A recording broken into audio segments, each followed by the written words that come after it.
이날도 여느 때처럼 바쁜 하루를 보냈던 남편은 집으로 돌아가 저녁을 준비하고 있던 아내의 익숙한 모습을 보며 잠시 미소 지었습니다. 아내는 자신만의 매력을 지닌 사람이었으며 친구들과도 활발한 관계를 유지하며 평소 골프에 열정을 갖고 있었기에 골프 연습장에 자주 다니곤 했습니다. 남편은 오랜 시간의 결혼 생활을 통해 그녀의 일상을 잘 알고 있다고 믿어왔습니다. 하지만 그날 예상치 못한 일이 그의 마음에 균열을 냈습니다. 아내는 식사 도중 휴대폰을 한 손에 쥔 채 살짝 미안한 미소를 지으며 조심스레 말을 꺼냈습니다. 여보, 이번 주말에 친구들이랑 골프 라운딩 가기로 했어. 남편은 평소처럼 별 생각 없이 고개를 끄덕였지만 어쩐지 오늘은 아내의 말투와 행동이 조금 어색하게 느껴졌습니다. 평소 구체적으로 라운딩 장소를 이야기하곤 하던 아내였지만 이번엔 어디로 가는지 물어보지도 않았고 친구들과의 골프 일정이라며 그저 모호한 설명으로 넘어가려는 듯 보였습니다. 그 순간 남편은 석연치 않은 느낌을 지울 수 없었습니다. 배려가 깊었던 아내는 늘 사소한 것까지 속속들이 공유하던 사람이었지만 오늘은 무언가를 숨기고 있는 듯한 태도를 보였기 때문입니다. 아내는 오며 가며 가볍게 짐을 챙기는 듯 보였고 여느 때와는 다르게 화려한 옷을 고르며 분주하게 준비를 마쳤습니다. 골프복보다는 마치 특별한 자리에 참석하려는 듯한 인상이 강렬했습니다. 남편은 내심 의아했지만 차마 의심을 드러내지 않았습니다. 그날 밤 남편은 잠든 아내의 휴대폰을 보게 되었습니다. 원래 아내와는 서로의 기기를 자연스럽게 사용하는 편이었지만 이날은 왠지 모르게 그녀의 휴대폰이 더 눈에 띄었습니다. 휴대폰 화면을 스쳐가던 중 골드스푼 골프라는 알림이 뜬 것을 보고 남편은 호기심에 앱을 열어보기에 이르렀습니다. 그 안에 묘한 기류를 풍기는 커뮤니티 기능이 있었고 남편은 웹사이트의 소개 글과 게시물을 마주하면서 경악했습니다. 이 앱은 단순한 골프 교류를 목적으로 한 것이 아니었습니다. 상류층 남성 여성 골프 파트너 매칭 커뮤니티라는 문구는 남편의 내리를 강타했습니다. 게시판에는 여성들이 자신의 프로필 사진과 함께 골프 스윙 영상을 올려두었고 남성들은 이들에게 라운딩 비용과 선물을 약속하며 메시지를 보내고 있었습니다. 단순히 골프와 관련된 교류를 넘어선 뻔히 드러나는 숨은 목적이 느껴지는 구조였습니다. 더 큰 충격은 아내의 프로필이 그곳에 존재했다는 사실이었습니다. 아내의 사진과 함께 올라온 프로필 페이지에는 그녀의 나이와 취미 심지어는 직접 찍은 골프 스윙 영상들까지 올라와 있었습니다.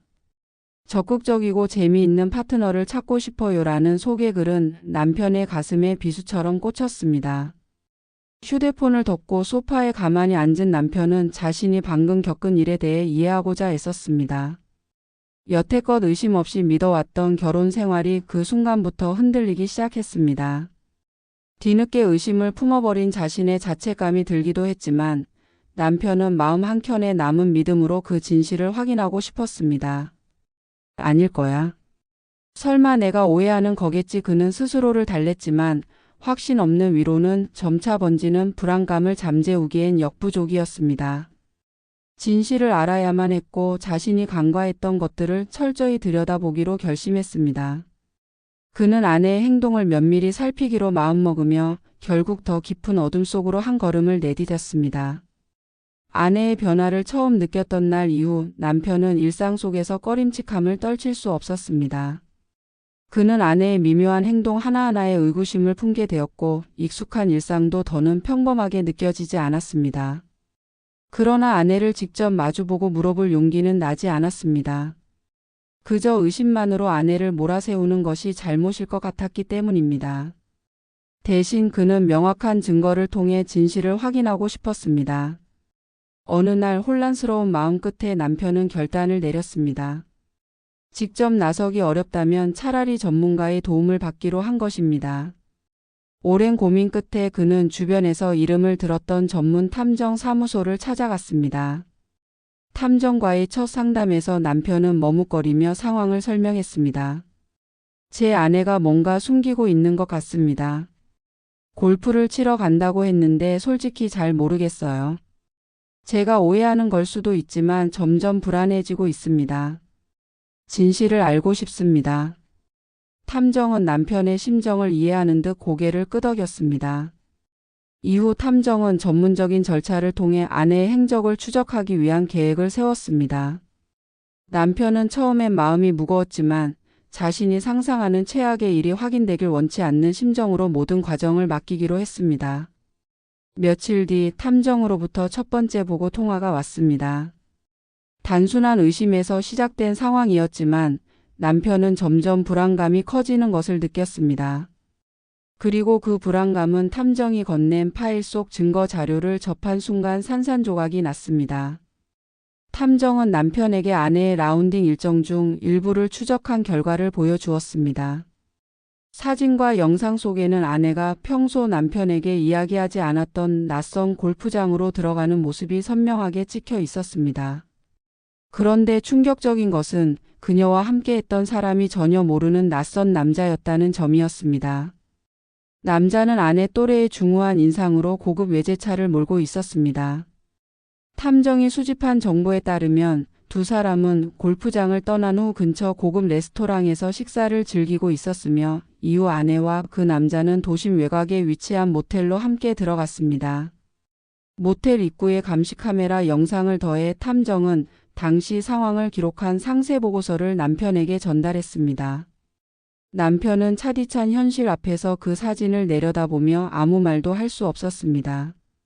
늘 열정적이고 활기차 보이던 아내의 모습은 어느새 자신이 모르는 모습으로 남과 웃으며 대화하고 있었습니다. 사진 속 아내는 그 남자와 마주보며 평온해 보였으며 그 관계가 단순한 골프 동료 이상의 관계임을 암묵적으로 증명하는 듯 했습니다.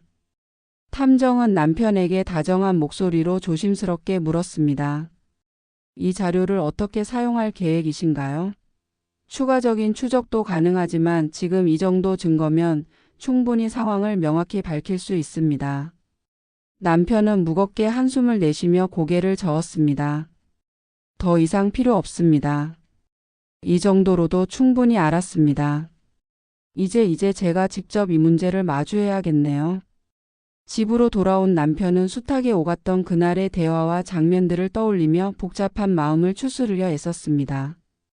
하지만 마음속 깊은 곳에서 분노와 배신감이 끝없이 터져 나왔습니다. 그는 집 안 곳곳을 탐색하며 혹시라도 아내의 이중 생활을 뒷받침할 추가적인 단서를 찾아보기로 했습니다. 그 결과 골프 연습장 안에 락커 키가 눈에 들어왔고 락커를 열자 믿기 힘든 물건들을 발견하게 되었습니다. 명품 브랜드의 고가 가방, 일반인의 수준을 뛰어넘는 고급 골프 클럽은 물론이고 사용 흔적 없는 콘돔과 출처를 알 수 없는 다량의 현금이 들어있는 봉투까지 있었습니다. 게다가 봉투 안에는 도심의 유명 호텔 명함까지 들어 있었습니다. 남편은 손에 들려진 물건들을 가만히 내려다보면서 머릿속이 하얘졌습니다. 이제 남편은 더 이상 부정할 수 없었습니다. 그는 황망한 마음으로 소파에 앉아 아내와의 지난날을 떠올렸습니다. 여태껏 자신이 믿어왔던 모든 것들이 한순간에 무너지는 듯 했습니다. 아내와 함께했던 웃음과 추억들은 이제 더 깊은 배신감으로 되돌아왔고 남편의 가슴에 메울 수 없는 커다란 구멍을 남겼습니다.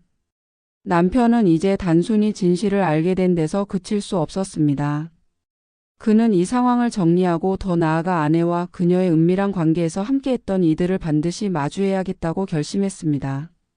진실이 밝혀진 것만으로는 결코 이 고통과 분노를 잠재울 수 없다는 것을 깨달은 순간이었습니다. 아내의 배신을 확신한 순간부터 남편은 자신이 어떤 위로도 어떤 해명도 받아들일 수 없다는 것을 깨달았습니다. 더 이상 이 결혼을 이어갈 이유를 찾을 수 없었고 무엇보다 아내와 그녀와 연관된 모든 것들을 용서할 수 없다는 결론에 이르렀습니다. 분노와 실망에 휩싸인 그는 이제 아내와 관련된 진실들을 하나하나 정리하며 응징을 계획하기 시작했습니다. 그는 먼저 아내의 행동에 연루된 상간남들에게 책임을 묻기로 결심했습니다.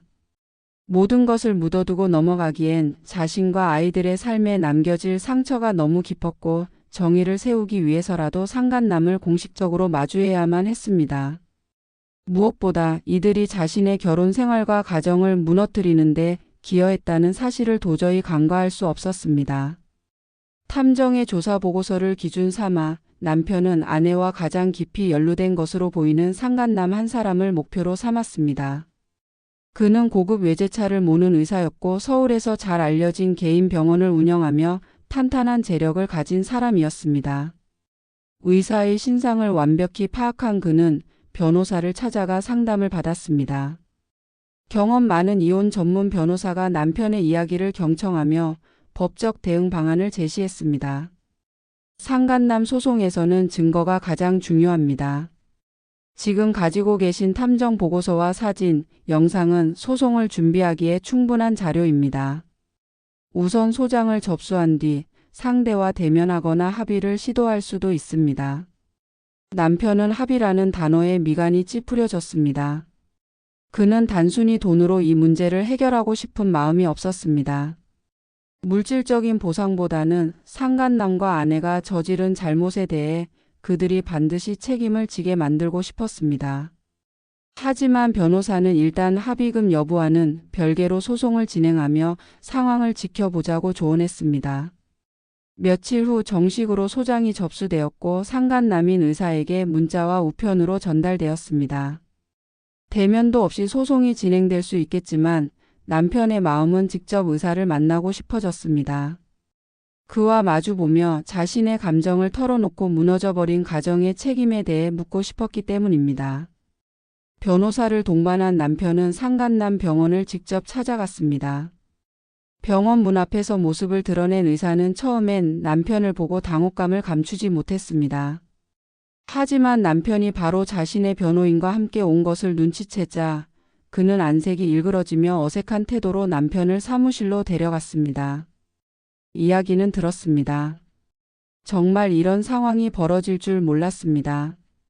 제가 잘못했습니다. 사실 저도 이런 식으로 일이 커질 줄 몰랐습니다. 의사는 자리에 앉자마자 낮은 목소리로 말을 이어갔습니다. 처음엔 자신의 잘못을 인정하고 사과를 건네며 유리한 합의를 이끌어내려는 모습이 역력했습니다. 그는 자신이 가족과 함께 사회적으로 존경받는 위치에 있다며 이 일이 외부로 알려지지 않았으면 좋겠다는 점을 강조하기 시작했습니다. 어떤 금액을 원하시든 제가 최대한 드리겠습니다. 정말 죄송합니다. 제 잘못을 반성하고 책임지겠습니다. 의사는 긴장하며 합의금이라는 단어를 입에 올렸습니다. 하지만 이 말을 들은 남편의 눈에서 분노가 섞인 차가운 웃음이 새어나왔습니다. 합의금? 내가 원하는 건 단순히 돈이 아닙니다. 내가 잃은 가정과 시간, 내 아이들의 평화는 금액으로 해결될 수 있는 게 아닙니다. 당신은 나한테 돈으로 모든 게 해결될 거라고 생각하십니까? 남편은 감정이 복받쳐 한껏 목소리를 높였습니다. 의사는 당황하는 기색을 보이더니 고개를 숙였습니다. 변호사는 다소 냉정하게 상황을 정리하며 현실적인 합의와 소송 진행 가능성에 대해 의사에게 설명했습니다. 얼마나 심각한 결과로 이어질 수 있는지 경고받은 의사는 결국 모든 요구를 받아들이겠다는 각서를 쓰고 상당한 액수의 합의금을 지불하겠다는 약속을 했습니다. 법적 절차와 합의는 일단락되었지만 남편의 마음은 전혀 평온할 수 없었습니다. 돈이나 사과로도 그는 자신의 잃어버린 믿음과 고통을 되찾을 수 없었습니다. 그를 가장 괴롭히는 것은 아내의 배신행위 그 자체였습니다. 한때 자신이 사랑했던 사람, 자신과 가정을 함께 꾸리고 아이를 키우며 미래를 약속했던 사람이 뒤돌아서서 이런 짓을 저질렀다는 사실이 무엇보다 참담했습니다. 남편은 의사와의 대면에서 받은 서류를 책상 위에 올려두고 어두운 방 안에서 홀로 앉아 깊은 한숨을 내쉬었습니다. 그는 여전히 자신 앞에 놓인 이 현실을 어떻게 받아들여야 할지 알 수 없었습니다. 누군가는 소송에서 이겼다라고 말할지 모르지만 그는 결코 이긴 기분을 느낄 수 없었습니다. 남편의 마음속에는 이제 아내와의 대면, 그리고 결혼 생활의 종지부를 찍을 준비를 해야 한다는 차가운 결심이 자리 잡고 있었습니다.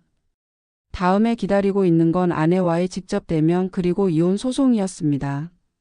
그는 자신이 이 상황에서 얻을 수 있는 최선의 결과가 무엇인지 생각하며 앞으로의 삶을 어떻게 정리해 나갈지 계획하기 시작했습니다.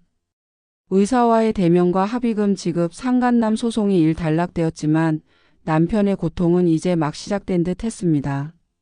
그는 여전히 변하지 않은 사실과 마주해야 했습니다. 그의 아내가 자신을 배신했다는 것, 그리고 이는 도저히 용서할 수 없는 배반이었다는 것 말입니다. 이제 남편은 마지막 남은 결정을 내려야 했습니다. 바로 아내와의 이혼이었습니다. 아내는 그날도 평소처럼 태연히 집으로 돌아왔습니다. 하지만 남편은 이미 그녀의 일거수일투족에 대한 진실을 알고 있었기에 아내의 작은 행동마저도 거짓말로 보였습니다. 그는 더는 참을 수 없다는 듯 아내를 거실로 불러 앉혔습니다. 아내는 남편의 표정이 평소와 다르다는 것을 느꼈지만 그 이유를 알아채지 못한 듯 미심쩍은 눈빛을 보냈습니다. 남편은 잠시 말을 멈추고 테이블 위에 불륜 증거 사진들을 펼쳐놓으며 그녀를 뚫어지게 바라봤습니다. 이게 뭔지 설명해 줄래? 아내의 얼굴은 금세 하얗게 질렸습니다. 그녀는 자료 속에서 자신과 낯선 남자가 함께 찍힌 사진과 동영상을 확인하자 손을 떨며 말문을 열지 못했습니다. 잠시 시간이 흐른 뒤 그녀는 억지로 입을 열었지만 한심스러울 정도로 뻔한 변명을 늘어놓기 시작했습니다. 여보, 이건 내가 정말 잘못했어. 그런데 그냥 잠깐 잘못된 선택이었을 뿐이야. 정말 당신을 떠날 생각은 아니었어. 남편은 아내의 눈물 어린 변명을 듣고도 미동조차 하지 않았습니다. 그녀의 고백은 이미 늦었고 아무리 솔직하려 해도 변명이 됐습니다. 그는 낮은 목소리로 단호하게 말했습니다. 그냥 실수였다고? 그럼 이 명품 가방과 내 라커에서 발견된 호텔 명함, 그 남자와 골프 치러 다닌 일이 전부 실수였다는 거야. 얼마나 많은 실수를 저질러야 내가 한 일이 고의적이고 계획적이었다는 걸 인정할 거냐? 남편의 단호한 표현에 아내는 말을 잃은 채 눈물만 흘렸습니다. 그리고 이어지는 한마디는 그녀의 가슴에 내려치는 마지막 결정타였습니다. 우리 이제 끝이야. 이혼하자. 더 이상 내가 내 인생에 있을 자리는 없다.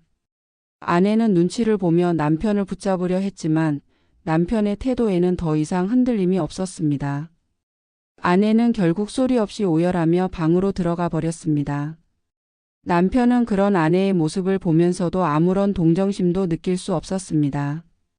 이미 그는 모든 감정을 잃어버린 상태였습니다. 다음 날 남편은 아이들을 본가에 맡기고 장인에게 연락했습니다. 그는 모든 사실을 털어놓으며 장인에게 딸이 저지른 일들을 설명했습니다. 장인은 처음엔 믿을 수 없다며 큰 충격을 받았지만 남편이 제공한 증거 자료들 앞에서는 단 한마디의 변명도 할 수 없었습니다. 고개를 떨군 장인은 깊은 한숨을 내쉬며 입을 열었습니다. 내가 딸을 잘못 키웠구나. 자네 가정에 이런 고통을 준 내 딸을 내가 대신 사과하겠네. 내가 뭐라도 하면서 책임지려 하겠네. 하지만 이 모든 걸 되돌릴 수는 없겠지. 남편은 장인의 태도에 감사함을 느꼈지만 무엇보다 그저 이 상황이 하루빨리 종료되길 바랄 뿐이었습니다. 장인은 딸을 집으로 불러들였습니다. 그리고 그녀를 면전에서 꾸짖으며 너 같은 딸을 둔 게 평생의 오점이라며 분노를 표출했습니다. 내가 가정을 지키기는커녕 내 아이들에게 평생 상처를 남겼다. 이제 우리 집에도 들어올 생각하지 말고 내가 한 일에 책임지고 떠나라. 아내는 가족에게서조차 버림받았다는 사실에 충격을 받았지만 변명할 여지가 없음을 알고 아무 말 없이 손가락만 꼼지락거리며 고개를 숙였습니다. 장인은 그녀를 집에서 쫓아냈고 아내는 마치 모든 것을 잃은 사람처럼 초췌한 얼굴로 친정 집문을 나섰습니다. 이혼 절차는 생각보다 빠르게 진행되었습니다. 남편은 유리한 증거들을 이미 충분히 확보하고 있었기 때문에 아내가 재판 내내 유리한 입지를 가져갈 가능성은 거의 없었습니다. 그녀는 결국 재산 분할에서도 불리한 조건을 받아들일 수밖에 없었고 아이들의 양육권 또한 남편에게 돌아갔습니다. 아이들은 아버지와 함께 남기로 했습니다. 그들은 아직 어렸지만 부모의 갈등과 결별의 영향에서 자유로울 수는 없었습니다. 남편은 아내와 완전히 단절된 삶을 선택하면서 아이들에게 상처를 최소화하기 위해 노력해야 한다는 점을 스스로 다짐했습니다. 법원에서 이혼이 최종적으로 확정된 날 남편은 깊은 한숨을 내쉬며 법정을 나섰습니다. 그는 마치 오랜 전쟁이 끝난 듯한 기분이 들었지만 동시에 깊은 공허와 슬픔이 그를 휘감았습니다. 여기까지 오는데 이렇게 오래 걸렸구나. 그는 마음속으로 중얼거리며 자신의 삶에 찾아온 무너진 잔해를 살펴보았습니다. 결국 아내는 아무것도 남기지 못한 채 홀로 남겨졌습니다. 그녀는 친구들 사이에서도 소문이 퍼지며 소셜 커뮤니티와 인맥에서 고립되었습니다. 또한 경제적으로도 독립하지 못한 상태에서 친정까지 잃게 된 그녀는 불안하고 불투명한 삶을 이어가야만 했습니다. 반면 남편은 한동안 깊은 상처 속에 살았지만 아이들을 위해 스스로를 다잡으며 새로운 시작을 준비하고 있었습니다. 그는 가정을 다시 세울 순 없지만 아이들에게 더 나은 삶을 주고자 노력하려는 마음으로 하루하루를 살아갔습니다. 물론 상처는 쉽게 아물지 않았고 아내에 대한 기억도 쉽게 사라지지 않았습니다. 하지만 남편은 고통을 딛고 조금씩 앞으로 나아가려고 결심했습니다. 내 인생은 여기서 끝나는 게 아니야. 아이들과 함께 다시 시작할 거야. 그는 초라하지만 따스한 희망을 품고 새로운 미래를 꿈꾸며 한 걸을 내딛기 시작했습니다. 한때는 돌이킬 수 없을 만큼 무너져 보였던 삶이었지만 그는 용기와 의지로 이를 다시 일으켜 세워나가려 했습니다. 배신으로 얼룩졌던 과거는 그의 방향을 바꿨지만 그것이 인생의 끝은 아니었습니다.